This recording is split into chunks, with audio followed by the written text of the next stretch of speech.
मैं 16वीं विधानसभा के प्रथम सत्र में हुए राज्यपाल महोदय के अभिभाषण पर मुझे सदन के कीमती समय में से कुछ समय निकालकर बाड़मेर की इस बेटी को बोलने का मौका दिया, इसके लिए मैं सभापति महोदय का धन्यवाद देती हूँ।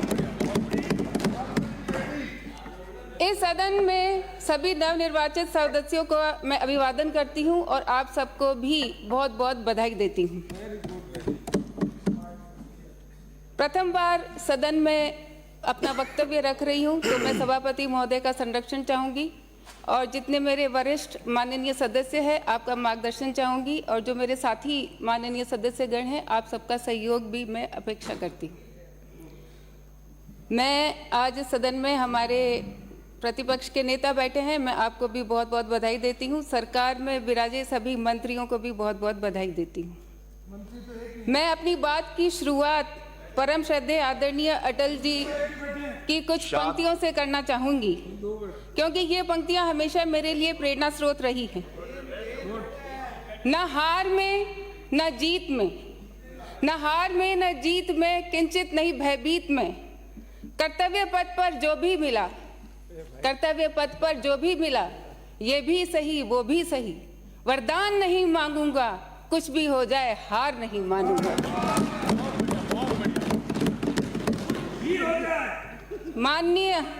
माननीय सभापति महोदय, मैं बाड़मेर विधानसभा क्षेत्र से आती हूँ। मैं 1957 की बात करती हूँ जब मालानी के आदरणीय स्वर्गीय रामदास जी चौधरी 1957 में पहली बार जनता का आशीर्वाद पाकर इस सदन में आए और उन्होंने मृत्यु भोज निषेध जैसे कानून को यहाँ लागू करवाने का कार्य किया। उसके बाद मेरे दादाजी आदरणीय स्वर्गीय गंगाराम जी चौधरी 1962 से लगातार जनता ने उनको 8 बार विधायक बनाकर आशीर्वाद दिया और उन्होंने लगातार इस सदन में आकर जनता की सेवा का कार्य किया। पिछले 20 सालों से मैं सक्रिय राजनीति में रही और विभिन्न परिस्थिति और चुनौती का सामना करते हुए मैं आज इस सदन के माध्यम से धन्यवाद देना चाहती हूँ मेरी बाड़मेर की देवतुल्य जनता को, 36 कौम की जनता को, मेरी बहनों को और ख़ास तौर से नन्हे मुन्ने बच्चों को, क्योंकि मैं निर्दलीय के रूप में चुनाव लड़ी और मेरे स्टार प्रचारक मेरी वो बहनें, मेरे वो युवा भाई और वो नन्हे मुन्ने बच्चे ही थे, तो मैं उन सबको बहुत बहुत धन्यवाद देना चाहती हूँ।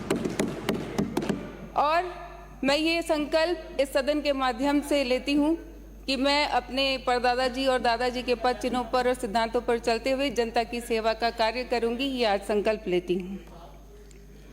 मैं बाड़मेर की जनता के इस ऐतिहासिक निर्णय का धन्यवाद देती हूँ जिन्होंने लोकतंत्र की परिपक्वता का संदेश दिया।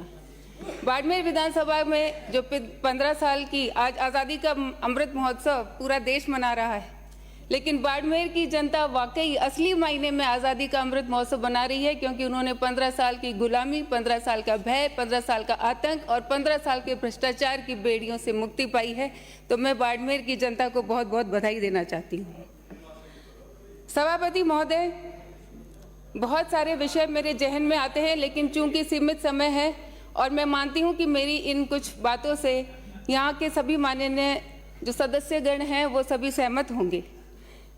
ये हमें गर्व है कि आज पंडित दीनदयाल जी के सिद्धांतों को, उनके दर्शन को लेकर अंत्योदय की योजना के साथ अमृत महोत्सव मनाते हुए 2047 में विकसित भारत की परिकल्पना करके केंद्र और राजस्थान सरकार की योजनाएं बना रही हैं।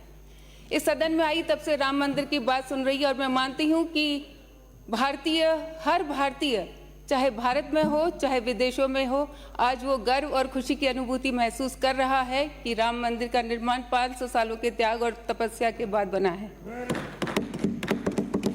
सभी को गर्व है कि हमारे हिंदुस्तान की जो अर्थव्यवस्था है वो 5वें नंबर पर आ गई, जिससे आने वाले समय में 3रे नंबर पर लाने का प्रयास है।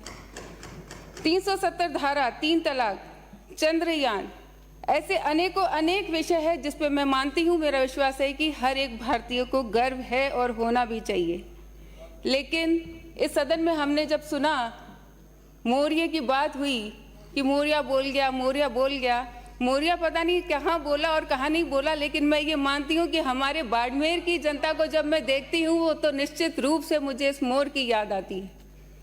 मैं जब मेरे बाड़मेर की, अरे अभी तो शुरू किया बोलना, समय इतना ही है, अभी तो सदन के नियमों के अनुसार आनुपातिक रूप से समय बटा हुआ है। आपको 7 मिनट दिए हैं। मेरे 7 मिनट बाड़मेर होने के वाले। बारे में अगर मैं बात करूं तो बहुत विषम भौगोलिक परिस्थिति है, बहुत जटिल सामाजिक संरचना है, बहुत संघर्षों और संतों की भूमि है। जो निर्धारित लेकिन समय है उसी एक समय में जो काला पानी की सजा, जहां अधिकारियों को भी धमकाया जाता था कि काला पानी की सजा दे देंगे, बाड़मेर भेज देंगे, आज उस बाड़मेर को ब्लैक गोल्ड के नाम से जाना जाता है।